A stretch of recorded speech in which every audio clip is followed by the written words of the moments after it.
First, a New York Post exclusive. Dead people are taking your tax dollars. 186 million of those dollars, according to a report from the Inspector General of the Social Security Administration. And Iowa Republican Senator Joni Ernst has had enough. She sent the commissioner a letter pleading for him to get his act together.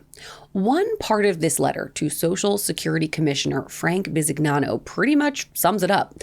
I would ask that you continue doing everything in your administrative powers to stop sending checks to dead people. The IG report found grieving families were pocketing their departed loved ones' checks for years, and it went undetected.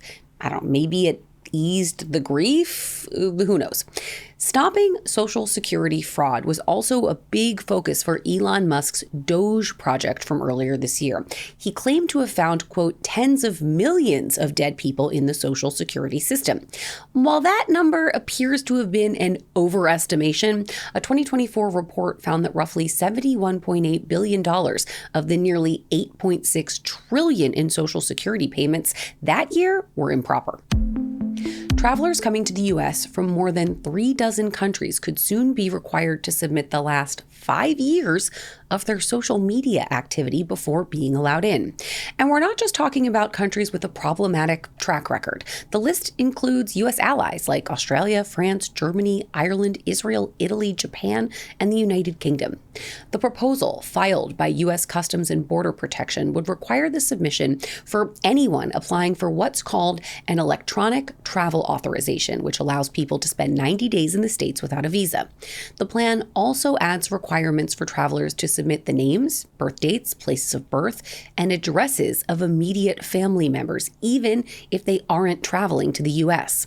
The new requirements would go into effect next year, just in time for tens of thousands of foreign visitors who will be traveling to the country for next summer's World Cup. But if you're rich, and you'd have to be to afford tickets to the World Cup, you can skip the line and buy one of President Trump's finally available gold card visas.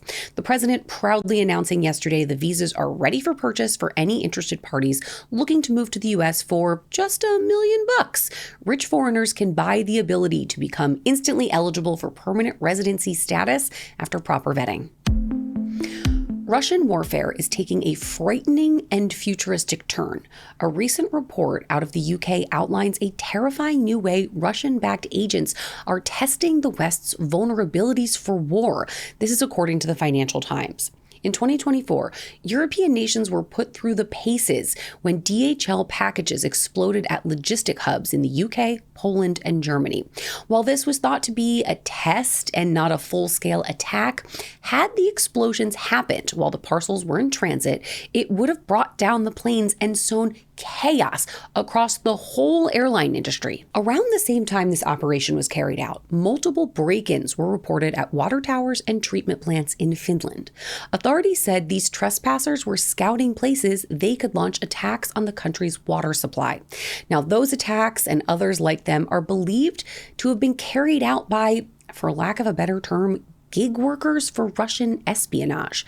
They put space between the Russian government and the attacks, making it hard to pin down exactly where they're coming from.